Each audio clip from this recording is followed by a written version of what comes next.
আল্লাহর রহমতে যদি বিএনপি জনগণের শুভেচ্ছা নিয়ে ক্ষমতায় আসে, রায় নিয়ে ক্ষমতায় আসে, এই এগ্রিকালচারিস্ট অ্যাসোসিয়েশন অব বাংলাদেশ তারা শুধুমাত্র, আমি আগেই বলেছি, সাংগঠনিক দায়িত্ব পালন করবে না, বরং এই দেশের অর্থনীতি, এই দেশের কর্মসংস্থান, এই দেশের খাদ্য নিরাপত্তা নিশ্চিতকরণের জন্য তাদের ভূমিকা থাকবে অপরিসীম। আপনারা জানেন, আজকে আমাদের জনসংখ্যা বৃদ্ধির চাপের কারণে আজকে রাসায়নিক সার ব্যবহার করতে হয়। এই রাসায়নিক সার ব্যবহারের জন্য আমাদের ভূমি অবক্ষয় হয়, স্বাস্থ্য ঝুঁকি থাকে এবং পরিবেশ দূষণ সৃষ্টি হয়। তো সেইখান থেকে নিরসন করে আপনার মাটির স্বাস্থ্য রক্ষা করা, জীবনকে সুস্থ রাখা এবং পরিবেশের ভারসাম্য সৃষ্টি করার জন্য, নিশ্চিত করার জন্য এদের মধ্যে থেকেই এমন বিজ্ঞানী, এমন গবেষক বের হবেন যাদের গবেষণালব্ধ তথ্য এবং ফলাফল এই জাতিকে একটি টেকসই উন্নয়নের দিকে নিয়ে যাওয়ার নিশ্চয়তা দান করবে। এই বিশ্বাস, দাঁড়ান আমি এক বক্তব্য শেষ করি, সেই নিশ্চয়তা তারা দান করবেন, এটা গভীর বিশ্বাস। এরা বাংলাদেশের বিভিন্ন বিশ্ববিদ্যালয় থেকে যেমন মেধার ভিত্তিতে ভর্তি হয়েছে, তেমনি তারা যোগ্যতার সাথে সেখান থেকে উত্তীর্ণ হয়ে আজকে এই পেশার সাথে যুক্ত। তাদের কাছ থেকে জাতি অনেক কিছুই আশা করে।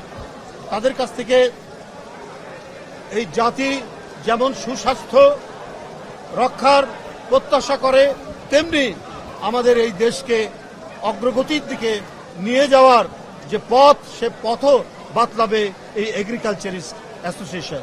বন্ধুরা আমার, আজকে আমাদের দেশের কৃষকরা তাদের উৎপাদিত পণ্যের ন্যায্য পাওনা পায় না।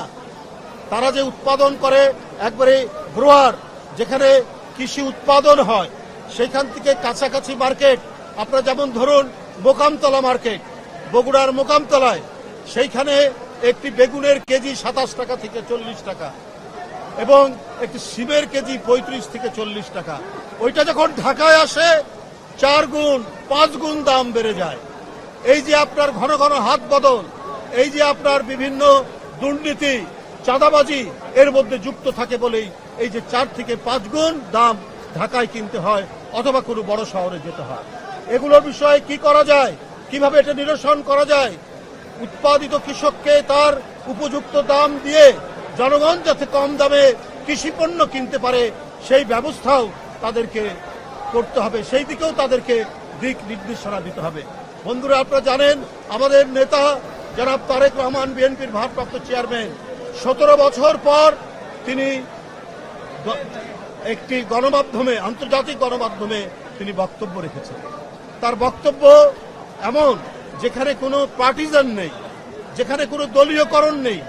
তিনি অপরাধ যারা করেছেন, নির্যাতন যারা করেছে, তাদের ব্যাপারে বলেছেন যে সেটা আইনসঙ্গতভাবে তাদের বিচার হোক এবং সেটি আইনসঙ্গতভাবে হবে। তিনি তার রাজনৈতিক প্রতিপক্ষকে ধ্বংস কামনা করেননি।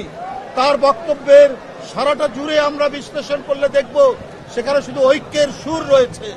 এই ঐক্যের সুর গোটা জাতিকে, এই দেশের অভিযোজন সমাজ, এই দেশের সিভিল সোসাইটি, সাধারণ মানুষ সবাইকে অত্যন্ত এই বিষয়ে যে দিক নির্দেশনা বা শিক্ষার অনুকরণীয় মানে অনেক তথ্য, অনেক উপকরণ তার বক্তব্য থেকে পেয়েছি। সুতরাং এগ্রিকালচারিস্ট অ্যাসোসিয়েশন তারা এই যে তার বক্তব্য এবং বিএনপির যে 31 দফা কর্মসূচি, সেখানে কৃষি নিয়ে যে বক্তব্য, যে ভিশন দেওয়া আছে, তারা সেইটির উপর কাজ করবে।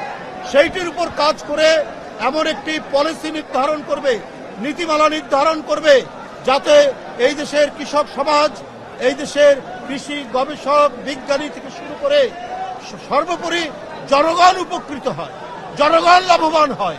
সেই কাজটি করবেন, সেই প্রেরণা, সেই দিক নির্দেশনা আমাদের পার্টি চেয়ারম্যান দিয়েছে। বন্ধুরা আমার,